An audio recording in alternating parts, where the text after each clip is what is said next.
Hey guys, it's Faye and this is Day with Faye. Today I'm going to be teaching you guys how I did my DIY seating chart.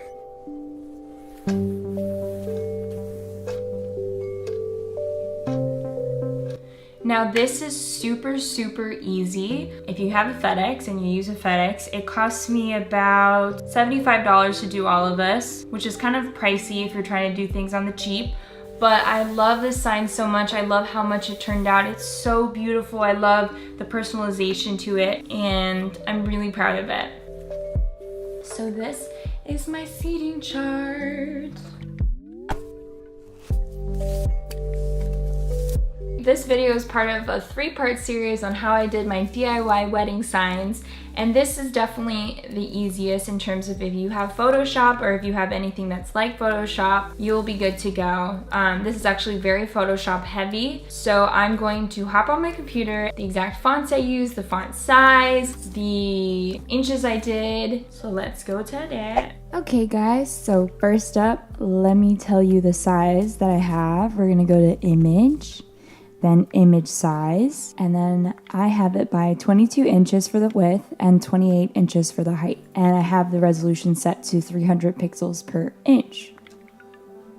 Okay, so what are these blue lines? So actually these blue lines are guidelines for me to make sure that everything is centered, because with a big document like this, it's very easy to not have things be centered. Let me clear my guide. But basically I have 1, 2, 3, 4, 5, 6, 7, 8, 9. I have 9 guidelines total if you count the ends. And when I clear those guides, you're gonna go to new guide layout and you're gonna do 8. This is, you can obviously just do what you want, but I wanted it around the tables, I wanted it around the middle. So that's what worked for me. So now let's talk about the font sizes. So I only have 2 fonts on this whole thing. So first, for Find Your Seat, I have Bombshell Pro in the size 112.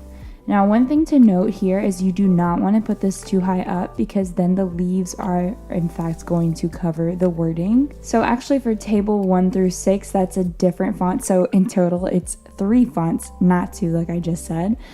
So table sizes are Stylish Calligraphy Demo and 93.33, and all of these fonts are free to get. There will be linked down in my bio below if you're curious. The way that I've locked this to be was that the B and the L are between the line, and as you can see, it is like that for all of them. So now for the guest names, I wanted it to be clear, concise, and easily read, so you don't want to have like a calligraphy sign there. I just think that this looks nicer, and this is the light font in size 32.67. I kind of was messing around with font sizes to see what fit. Now the most that I have per table is 10, so I made sure that they ended at the same spot.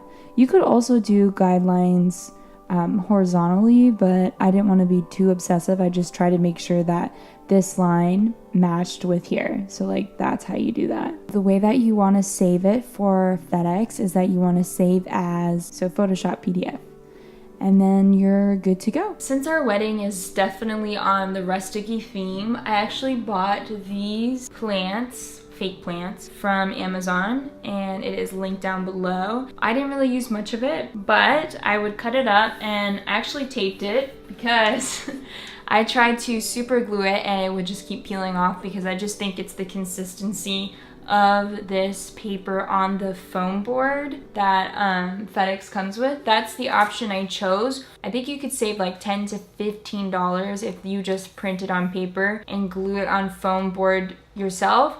But I personally was so close to the wedding when I got my final yeses and guest counts that what I did was just have FedEx do it, because it would just be less of a worry, and if I messed up it wasn't just gonna cost me that much. But I really love how it turned out. Again, I taped it. You can't really see the tape. I tried to use clear tape. Mike tried to help me with that by strategically placing the tape underneath leaves, stuff like that.